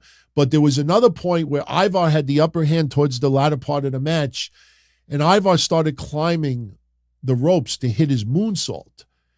And Chad Gable somehow gets him and throws him off. And then there was another point where I guess Ivar may have been attempting his own superplex, and he picks up Chad Gable, and somehow Chad Gable slips off of him, ends up behind Ivar, and hits him with a German suplex off the middle rope, and everybody was losing their shit. Not going crazy, but we all thought Chad Gable was pulling out a victory.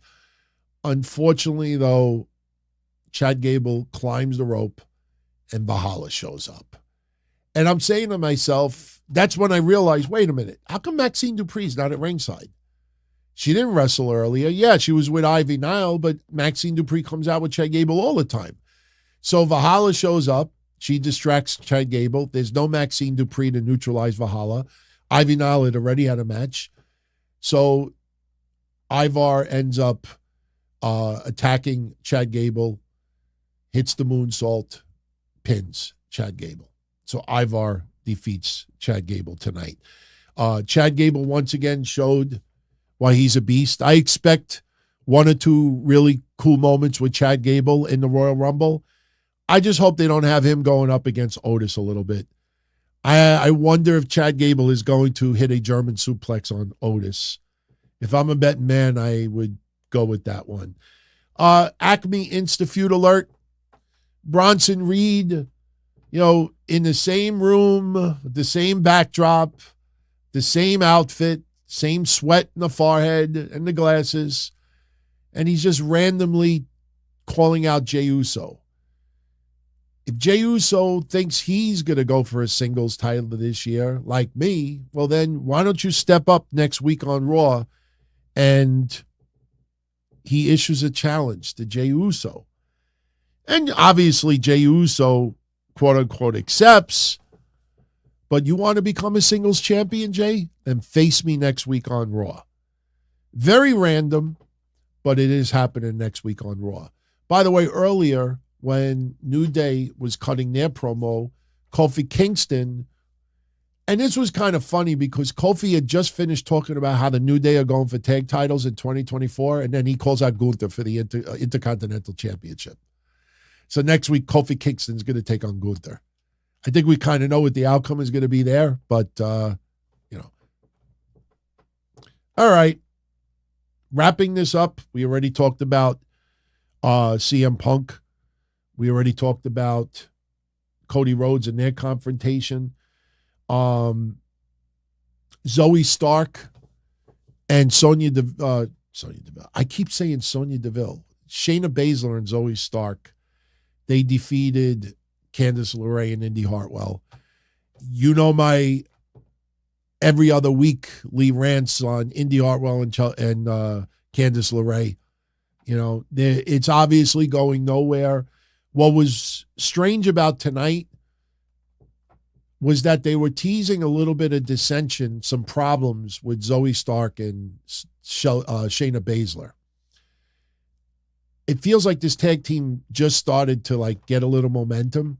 And tonight it felt like there was a little bit of, are they doing that for the Royal Rumble purposes? I don't know why would you even tease that there's problems between the two? I thought that was stupid tonight. But you had the women's tag team champions at ringside. After the match is over, the tag team champions are in the ring and they get attacked by the Kabuki Warriors. They leave them laying because remember the Kabuki Warriors are taking on the tag champs on Friday SmackDown. And then, you know, just more unnecessary, pointless stuff with the women's tag team division. After the Kabuki Warriors lay out the tag team champions, for some reason, Natalya has a fucking problem with it. And listen, I'm a fan of Natalya, and I know a lot of it is gimmick. I know a lot of it is just storyline. But I'm tired of her saying, you know, we're sick of being overlooked. We're sick of being mistreated. Motherfuckers had arguably a Hall of Fame career on the women's division. And after all of these years, I'm hearing the same tired shit. So Tegan Nox and Natalya confront Damage Control in the back. Then Adam Pearce shows up, and we get more of the comedic stuff with Adam Pearce. He's reading the riot act to Damage Control. Bayley, I had you here for a reason tonight, not to go into business for yourself. And he's a little bit mad. And Bayley is teasing Adam Pearce that when the Kabuki Warriors win the tag titles, you'll see a lot more of them on Raw. Bayley even throws a little dig about Nick Aldis. And Adam Pearce is like, if Nick Aldis could pull himself away from Amira, he would confront. It's just like dumb stuff. And then it kind of felt like, I mean, I hate saying this, it felt like an AEW segment where they have like 16 people involved in like a 2-minute span. And trust me, it's not that far off. We had 4 members of Damage Control. Adam Pearce is 5. Tegan Nox is 6. Natalya is 7. Jinder Mahal and Indus Sher makes it 10. We had 10 people in a matter of 90 seconds. Jinder Mahal wants to talk to Adam Pearce. I guess, you know, he wants to be in the Royal Rumble. Most talked about wrestler of 2024. And after all this is done, Adam Pearce is back with, I need a drink.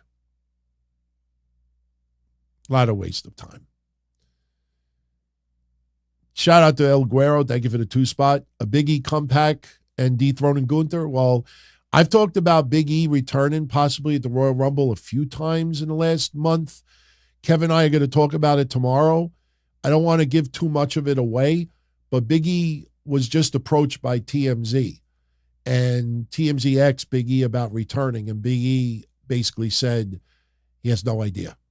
He said that he played it off that he's still a long ways away. Don't believe everything. I've given my reasons why I think Big E could possibly return. I think the Ridge Holland storyline just reopened a lot of wounds with fans towards Big E's injury. And you almost feel like, why would you do that to Ridge Holland unless something positive with Big E is about to happen? Tomorrow I'm going to talk about it. I'm starting to think, when I read what Big E said to the TMZ, makes me think that he's not going to be in the Royal Rumble, but I still have that fantasy of Big E returning in the Royal Rumble. There's going to be a lot of a lot of surprises on this Saturday's Royal Rumble. But thank you, El Guero, for that. One more super shout out that I wanted to get into. Shout out to who sent this? Shout out to El Guero also. That I just answered that. Jay Paulin. Do I do a Lex Luger Bret Hart Royal Rumble finish with Cody and CM Punk? No. I mean, yeah, you could do that. I don't like it. I'll tell you why. Technology. In 1994, when Lex Luger and Bret Hart went off the top rope, all right, yes, they're together. Yes, you could look closely and see how their feet landed. The problem now is everybody has a camera phone. So if they both go over the top rope on the same side of the ring, if it is not picture perfect, there's going to be somebody with an iPhone that recorded some footage that is going to put it online in super slow motion, and it's going to clearly decipher who won the Rumble. If they both somehow got their feet to touch at the exact same time, that is almost impossible. You know, this is it. When you look at momentum, you know, there's just even science, their bodies, their weight, you know, the momentum going over the top rope, the way to go, it's just too much risk. But if you have, like I was talking the other day, and again, we'll talk about it tomorrow with predictions. If you have arguably CM Punk and Cody Rhodes both go over the rope, if you do it on the opposite sides of the ring, it'll be very, very difficult for anybody to really match up both sides. Unless you got some tech fucking nerd that gets footage from somebody's cell phone online and examines the background or a sound clip or something, and then gets somebody else's footage on the opposite side and somehow to like the 1/1,000,000th of a second matches it up perfectly and says, aha, Cody got his foot down first, or aha. So I think technology has made it a lot harder. That's why I don't like doing that unless they intentionally do it where it is very close, but they make sure that Cody or CM Punk is the one to put their foot down first. I just don't like it. It's too risky. If you are sure, and listen, the Elimination Chamber could fix all that. So if you're WWE and you're like, yeah, we want Cody and CM Punk to go over the top rope at the same time, and we want CM Punk's foot to ultimately hit first, Cody wins the Rumble. If it accidentally Cody's foot hits first and it's caught, then you could have Cody win the Chamber. And no harm done. It's still very, very risky. I personally don't think it's a good idea. Could happen.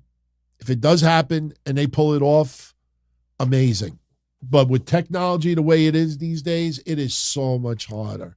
Plus high definition, you know, it'd be a lot harder this time around. So, all right.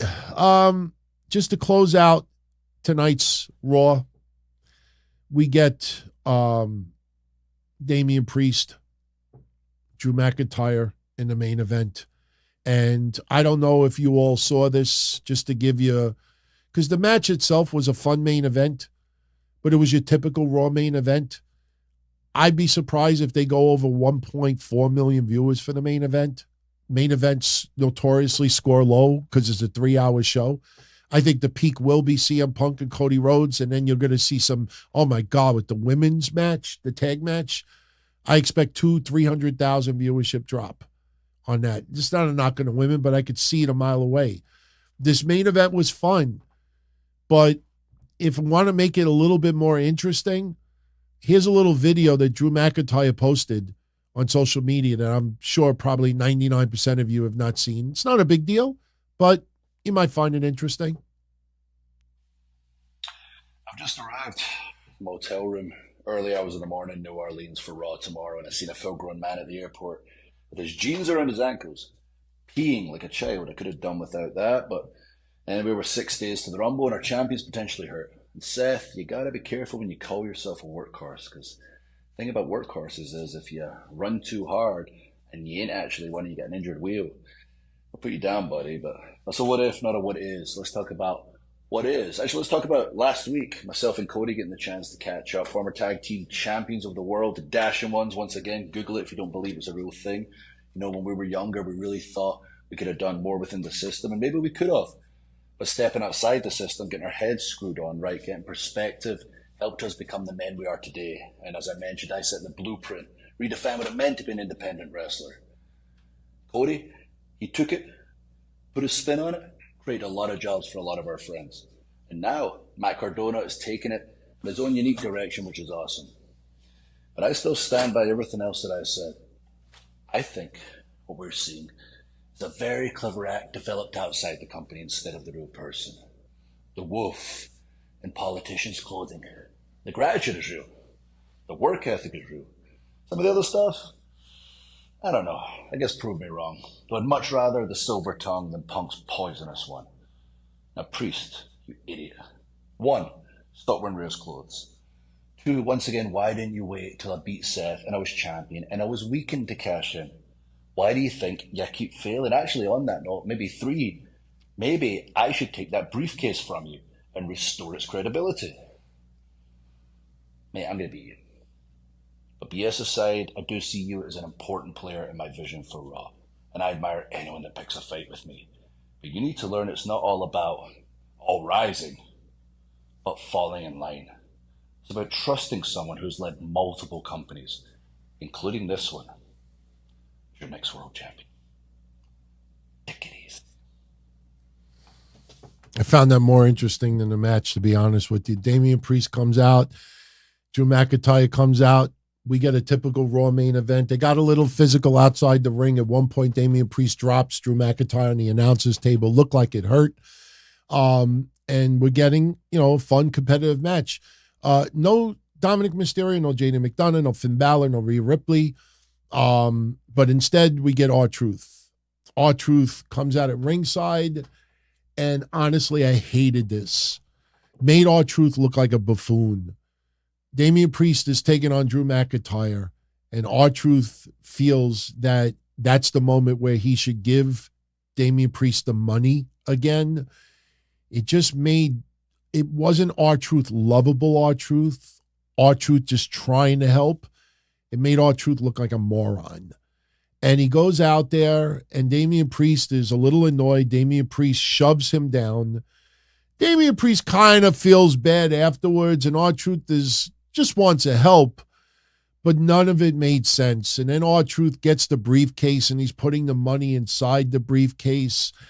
And then towards the end of the match, Drew McIntyre is primed to get pinned. Damian Priest hits his finisher and goes for the pin, and all the money is scattered in the ring. And R-Truth, I guess he's trying to get the referee to turn around, like, look, Damian's pinning him, do the count. But he's causing a distraction, and the referee's trying to get R-Truth out of the ring. And it just looks stupid. It was stupid. R-Truth leaves the ring. Damian Priest is pissed off at R-Truth, like, what the fuck you doing? And then Damian Priest turns around and eats a Claymore. Drew McIntyre pins Damian Priest. I mean, I get it. Damian Priest slowly is getting a soft spot for R-Truth. Maybe in the end, R-Truth ultimately helps Damian Priest tonight as the go-home to the Royal Rumble, to have R-Truth bring out money for Damian Priest in the middle of his match. I thought that was fucking stupid. How's about having a whole bunch of people brawling?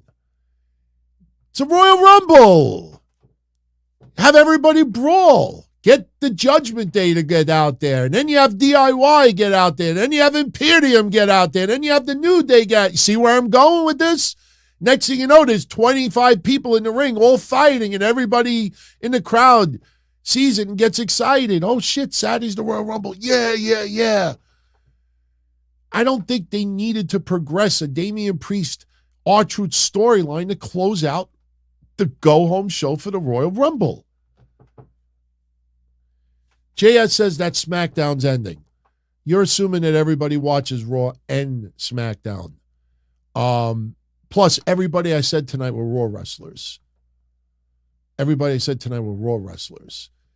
Did anybody from SmackDown on the men's side show up tonight? No. So why should the men show up on SmackDown? Right?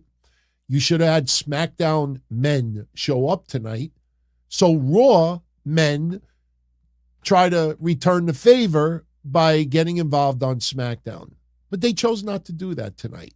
You had Damage Control show up, which is fine. They made it better for the women than for the men. I just felt that was maybe they did that finish because they knew that the rating towards the end of Raw is notoriously awful. Trust me, I don't even think it's going to exceed 1.4 million. I will be shocked to shit if the last 15 to 30 minutes of Raw is over 1.4 million. I think more towards 1.3, maybe even a little less than that. But that was your Raw tonight. And, we'll see. Let's see if they recover a little bit on Friday. So, before I go any further, because I don't know what we're doing yet on Saturday. I know we normally do it at noon on Saturday, and then Saturday will be changing as well. We'll kind of talk a little bit about SmackDown on Saturday. We'll have any final, changes that happen with the Royal Rumble, any surprises that we learn. We'll talk about that as well on Saturday. But I did want to bring up now, because people were curious about it, TNA Impact. Nobody reported the rating this week. This past Thursday was officially the first TNA Impact under the TNA banner.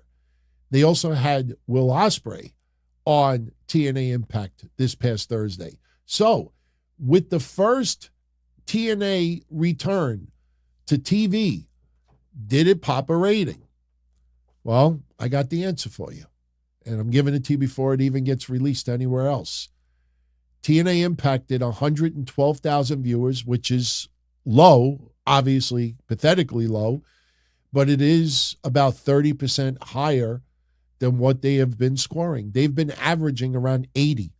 So 112,000, although still pathetic, is decent amount higher. Their 18 to 49 demo did a .02. They have been averaging a .00 and a .0005, which is 1/2 of 1%. And they did a 0.02. So they actually doubled their demo, 18 to 49. So, hey, nice way, I guess, to start. Listen, you weren't going to go from 80,000 viewers to 200,000. We all knew that. But at least they did generate, some additional viewers to watch TNA. Now the challenge is to keep having them stick around. Nick Nemeth, the former Dolph Ziggler, is there. There's rumors that Mace and Mansoor will be there momentarily. You have, Dana Brooke, who now goes Ash by Elegance, whatever. Sounds like a car. She's there. And then, Okada. Yeah, that Okada is going to be on this Thursday's TNA. So, let's see what happens. But 112,000 for anybody that was interested in that. So, all right. We're going to wrap this up with one more thing. Let's talk quickly about WWE 2K24. Now, I don't need to read a book because a lot of you out there could go on Google, go on your video game channels, Reddits, wherever you socialize about video games, and find a lot of this information as well. I want to just give you a quick overview and a couple of important pieces of information as far as discounts and prices, and then it might be something you want to pursue. But earlier today, we learned that CODY Rhodes will be gracing the cover of the WWE 2K24 video game. I know we touched on it briefly yesterday. It was rumored that he was going to be on the cover, and it is now official. But there is also a variant for that cover, and the variant features Bianca Belair and Rhea Ripley. So Cody Rhodes, Bianca Belair, and Rhea Ripley are going to be gracing the cover for WWE 2K24. There's also going to be a special edition celebrating 40 years of WrestleMania. What's interesting about it is I believe this special edition is going to be coming out 3 days before the regular video game release. But this special 40 years of WrestleMania edition, it's not cheap. So I'll give you some prices right off the bat and some bonus offers. First off, the bonus offer. If you pre-order the standard edition for this video game, you will get what they call the Nightmare Family Pack. You get 4 playable superstars, including Cody Rhodes as Masked Cody, Stardust. You get those 2 alternative versions. You'll get Dusty Rhodes as a playable character and Superstar Billy Graham. So that if you pre-order the standard version. They're also going to give you a few My Action cards. They're going to give you a bruised Cody Rhodes gold rarity card. I guess that's bruised when he was in the match with Seth Rollins. We're not going to get into like the cards. You could look that stuff up. The standard cross-generation digital edition will be available for $69.99. It'll be available on PlayStation and Xbox consoles. The standard cross-gen digital edition includes the standard edition. The deluxe edition will be available for $99.99. It'll be featured on PS4, PS5, Xbox Series, X5, Xbox One, and your PC, personal computer. The deluxe edition includes the standard cross-gen edition, the Nightmare Family Pack, plus a season pass to all 5 post-launched downloadable content packs. You get some My Rise Mega Boost Superchargers. You get a gold rarity Rhea Ripley, My Faction card, blah, blah, blah, blah, blah. 40 years of WrestleMania Special Edition will be available on PS4, PS5, Xbox Series XS, Xbox One, and PC for $119.99. In addition to getting everything that I mentioned earlier, you will get the 40 Years of WrestleMania pack, which includes alternate attires for the Macho King Randy Savage from WrestleMania 6, Rey Mysterio from WrestleMania 22, Triple H from WrestleMania 30, Charlotte Flair from WrestleMania 33, and Rhea Ripley from WrestleMania 36. You will also be able to access the playable arena for WrestleMania 40. That will be available on March 5th. All the other versions will be available on March 8th. The standard edition goes for $59.99. That'll be on PS4, Xbox One, and your personal computer. If you purchase it for PS5 and the Xbox Series XS, it is $69.99. Now, they also bring up some very interesting features. I'm going to read you just a couple of quick clips, and I think you'll find this very, very interesting. First of all, gameplay upgrades.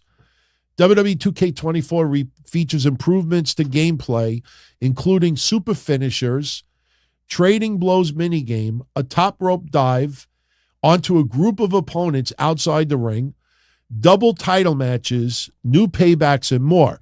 New weapons, including trash cans, guitars, and microphones, the ability to throw weapons, allowing players to bring the pain. Also, 7 real WWE referees are featured to add to the experience. Now, I did see somewhere today that Brazil already issued the rating for the video game, and I think it's like rated like 13 or adult. Like they have, it says sexual content, violence. I don't know what sexual content will be in there. I don't think WWE's doing any bra and panties matches or anything like that. So I don't know where they got that from, but if you're interested, Brazil's a whole different, game in town. So, to them, maybe coming out in a bikini, I don't know. I have no idea. My GM mode. The popular WWE brand management simulation continues to expand with new GMs and brands to choose from, more match types, dramas, championships, talent scouts, superstar trading between brands, superstar journey, which allows superstars to earn experience, train, and level up to gain benefits to participate in matches. My faction, the team building mode in which players collect, manage, and upgrade an array of WWE superstars and legends to create the ultimate four-person faction with a new direct purchase card market and multiplayer experience. My Rise is a new unique career mode, including 2 new storylines, Undisputed Men's and Unleashed Women's. Players are in control of custom-created superstars looking to make a name for themselves and cement their legacies, featuring Roman Reigns, Cody Rhodes, Mick Foley, and others. It's interesting. Peacock promotion. New subscribers to Peacock will get a month of Peacock for free with the purchase of any edition of WWE 2K24 by April 14th, 2024. You can redeem the code anytime between March 12th and May 31st of 2024.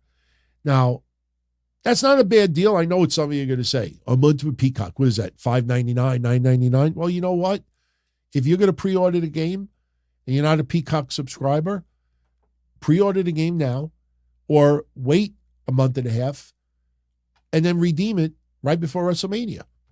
Get WrestleMania for free, right? I mean, back in the day, how much did we spend for WrestleMania? $60? So that's what I would do. You could or pre-order it now, get your redemption code, and then wait until early April and redeem it. Get WrestleMania for nothing. Is there anything else that I want to read from here? The iconic roster. WWE 2K24 boasts a star-studded roster featuring WWE legends, including Stone Cold Steve Austin, The Undertaker, Andre the Giant. And I do have some screenshots. I've totally forgot. There you go. Let's take the legends off of the screen. There's a screenshot of Asuka in the video game. There is a screenshot of Bianca Belair. There is a screenshot of Rhea Ripley in the game. Roman Reigns. We have Cody Rhodes. And then we have multiple variants of The Undertaker. This looks like the corporate ministry. Am I wrong on this? I think that's the Ministry of Darkness.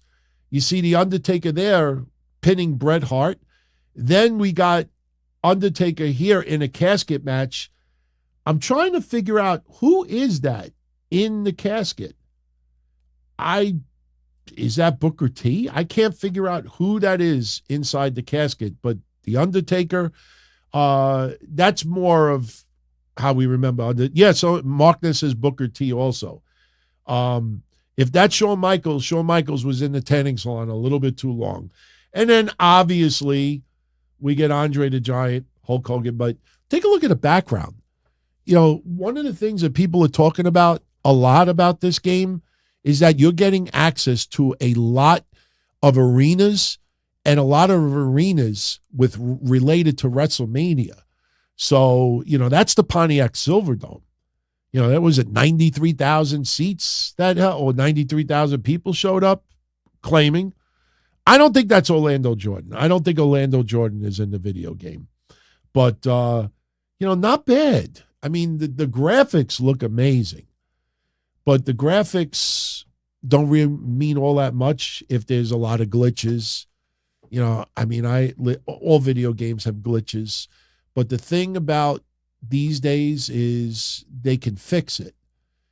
If they know what they're doing and they have the right tech you could fix a lot of glitches. Back in the day when you were doing PlayStation and Nintendo and Atari, if there was something wrong with the game, that's it. You were screwed. So, a lot of those old games, if you go on YouTube, you'd be surprised how many old video games had little glitches in it. And if you were not careful, I think Grand Theft Auto Vice City had one glitch that if you entered a certain room, like you couldn't get out of the room, that's it, you were fucked. Or you lost, I think it kind of like reset all your memory and your memory card. There was some wild glitches over the years. And what sucked about it was, and I was definitely guilty of this. I don't remember what game I did it, but I remember back in the day, somebody was on an old Prodigy chat and they're like, yeah, if you do this in the game, your whole memory card gets corrupted.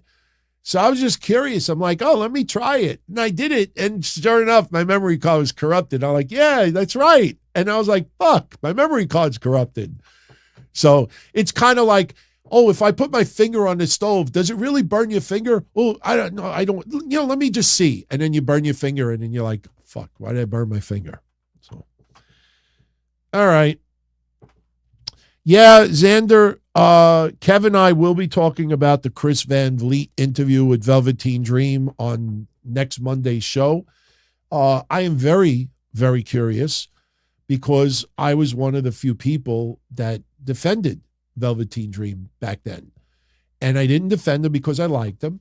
I didn't defend him because I had a crush on him. I defended him because I actually did some research, and you researched the people that were making these accusations, and it seemed a little bit far-fetched. But more importantly, when WWE sent out the phone for forensics, they weren't playing around.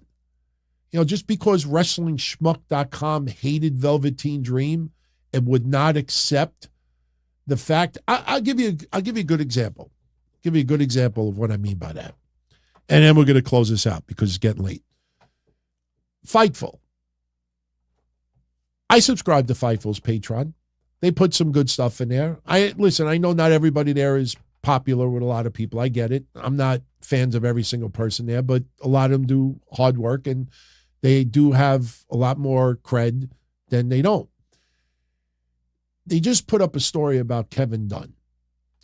And they talked to multiple people within WWE to get a feel of what it was like working with Kevin Dunn, especially in the last bunch of years.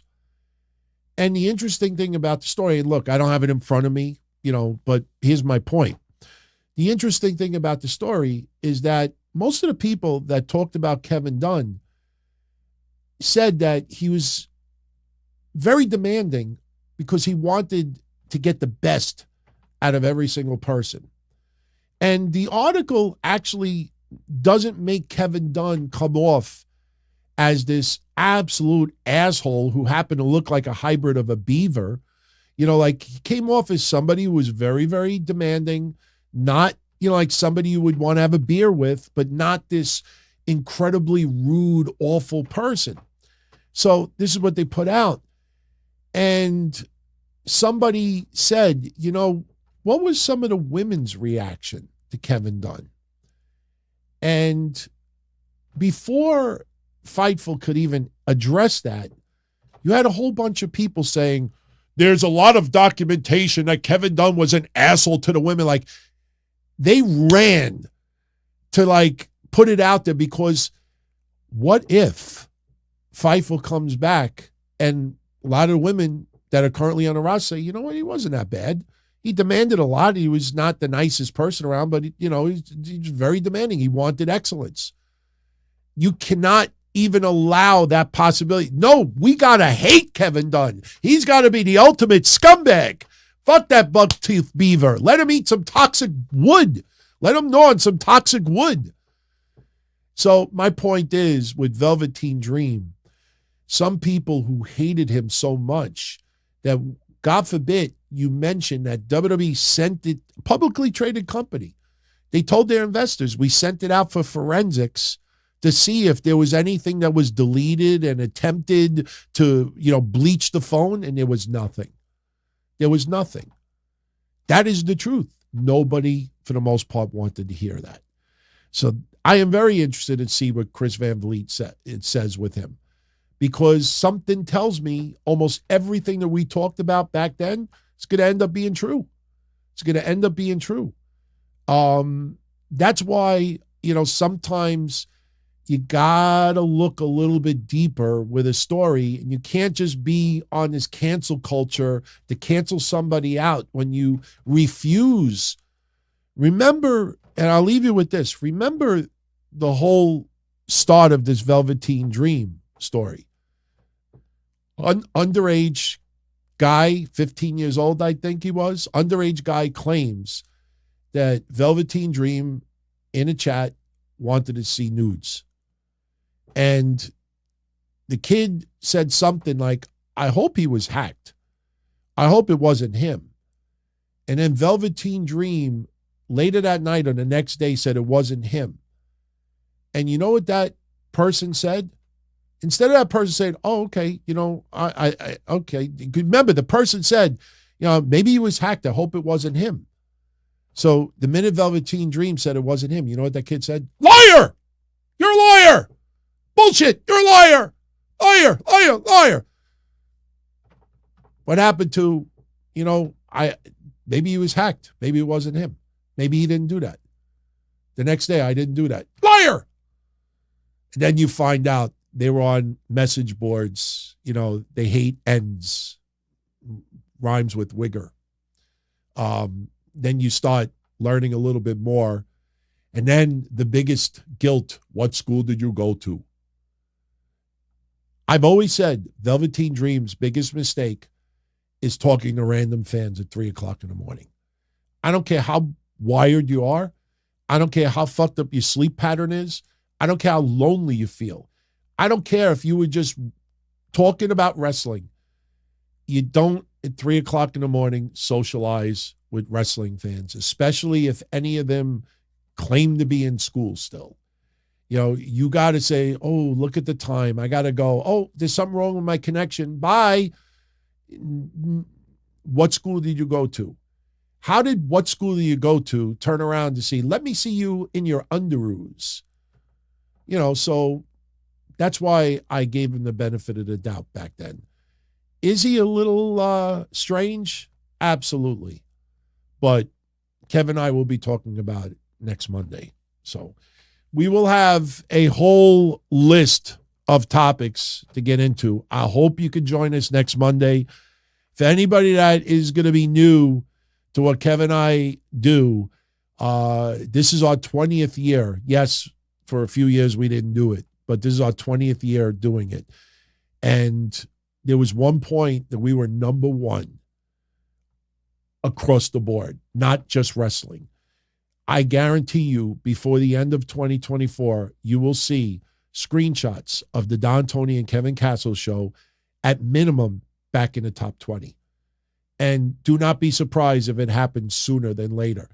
I think very, very quickly, our track record, our the way we talk, the way we debate each other, the way that we bounce off of each other, people are going to realize very quickly, why this is a big deal. It is a very big deal. And we are taking it very, very seriously. And we want to get right back to where we were before. We want you all to enjoy it. We want you all to realize that, there's everybody else and then there's us. And I know, there's a lot of people that were in wrestling that are former promoters and managers and wrestlers who do podcasts now and everything like that. And that's fine. We're not trying to, compete with them, but it's going to be funny when people look at top 10 and top 20 lists and they see Jim Cornette and they see Chris Van Vliet and they see Eric Bischoff and they see Dutch Mantel and they see Don, Tony, Kevin Castle. Fucking A. So it's going to happen. And that's why so many people in the podcast and media world are ignoring it. You don't see your fellow people who, that's the greatest thing about it. Me, I'm an asshole sometimes. I get it. Kev Castle is the nice guy out of this. Always was, always will be. And even Kev has said publicly, he's like, wow, He's like, for 3-4 years, all of these people in the podcasting world, oh, why don't you two get back together? Oh, you two are great together. Oh, you the OGs, you should get back together. All right, now we're officially back together. Fuck you. Just act like we don't exist. That's when we know that, we're on to something good. So, but I hope you can join us. It's going to be a fun ride. We're going to put 200% into those shows. And the fact that I won't be doing video on Mondays, it'll give me time to really put into the show in different ways. There will be individual clips on YouTube because that's going to be our advertising platform.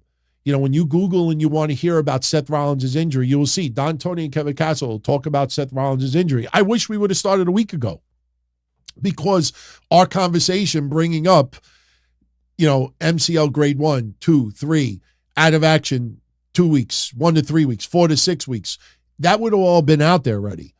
And then this way, when everybody looks at it and they see 95% of everybody was clickbaiting, like major injury, blown knee, out of action, off WrestleMania, you'd be like, wow, everybody else fucking lied or exaggerated. That's why I brought up the busted open conversation earlier. That conversation was pointless. There was never a doubt of Seth Rollins performing at WrestleMania unless he elected surgery. And why not wait to find out if he's going to have the surgery before even saying something like that? So we'll have clips all over YouTube of our discussions. Channel members will get the full episodes. And, like I said, you see thumbnails like I do on these shows, there'll be multiple thumbnails. It won't just be a graphic of us and that's it for 2 hours. I'll splice things in. The only thing that will likely happen, though, and I'm just warning everybody now, is the shows will be live every Monday at 11:15 p.m. on DTKC Discord. But since Kev and I in the past used to do average 2 to 3 hour shows, we start at 11:15 and we finish at like 2 o'clock in the morning. I can't start typing up synopsises and splicing things together. And I won't be going to sleep till 5:30 and I got to get up at 6:30 on Tuesdays. So what'll likely happen is Monday nights will be live. When that show is over, I save the file. I go to sleep. And then Tuesday in the afternoon, it'll drop online on DonTony.com, on YouTube, on everywhere else. So that's the only thing, that's why if you really got to get the show first run, if you snooze, you lose. If you don't tune in on Monday night, then you probably have to wait until Tuesday to get the show. That's the only thing. But believe me when I tell you, it's going to be fun. And tomorrow is going to be great because we're going to do Royal Rumble predictions. But we have a plan, and it's like riding a bicycle, my friends. After doing this with this guy for 20 years, and he'll tell you the same thing too. After doing it with me for this guy for 20 years, it's easy. It's not easy, but it's easy. All I got to do is just say, Kev, what do you think about Cody Rhodes and WrestleMania? We'll have a 15-minute conversation. No notes, no research, no nothing. Boom, boom, boom, boom, boom. So, all right, everybody. Until we meet again here on Mondays, I'm out of here. But that doesn't mean I'm not here. I'll be back here Saturday. I'll be back here Sunday. And if it's next week, we'll probably be doing a Friday night. I think that's February 2nd because that's where the voting ended up. We're going to do Friday nights for the sit-down right after SmackDown. And if it's a light turnout, we're going right back to Sundays. Just letting everybody know. Because I know there's 1,000 podcasters doing shows on a Friday night, but Fridays will be the sit-down. It's not a SmackDown recap show. So if people want to talk wrestling, but they don't want to just hear a recap of what they just watched on TV, then Friday nights you come here. But if the turnout is light after 2 weeks, it's going right back to Sundays. And we will definitely still be doing a Don Tony show, but those will be more like special episodes when needed. And yes, Kev and I will be talking AEW as well. It's not going to just be a WWE show.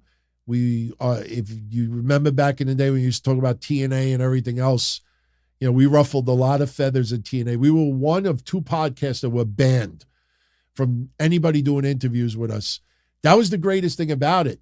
When people in TNA would contact us, like, you and so are banned from doing interviews with any of us here, I was like, we don't do interviews. Fuck, we care. That was the funniest thing about it, to know that we were one of 2 shows that were banned. I was like, why? Because we criticize? So, all right, everybody. Have a good one. Much love. Definitely stick around for a minute or 2 so you can enjoy some Goodfellas music and see some very cool names who contribute in some very special ways here on this page. Much love, everyone. I'll catch you all again soon. Be well. As far back as I can remember, I always wanted to be a podcaster. For me to live any other way was nuts. To me, those goody-good people who worked shitty jobs for bum paychecks and took the subway to work every day and worried about their bills were dead. I mean, they were suckers. They had no balls.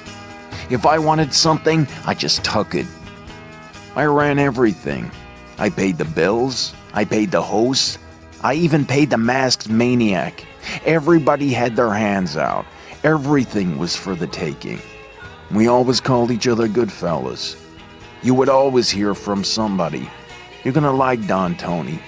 He's all right. He's a good fella. He's one of us. But if you're part of my crew, nobody ever tells you they're gonna get rid of you. It doesn't happen that way. There weren't any arguments or curses like in the movies. See, your haters come with smiles. They come as your friends, the people who've claimed they care the most for your life. And now that's all over. And that's the best part. Today everything is different. There's lots of action. I don't have to wait around for everything like everyone else. Oh, I didn't get the vaccine? Fuck you, vaccine me. Oh, your delivery guy has COVID? Fuck you, feed me. Right after I moved here, I ordered egg noodles and ketchup, and I got spaghetti with meat sauce. I'm no longer an average nobody, while they get to live the rest of their lives like a bunch of schnooks.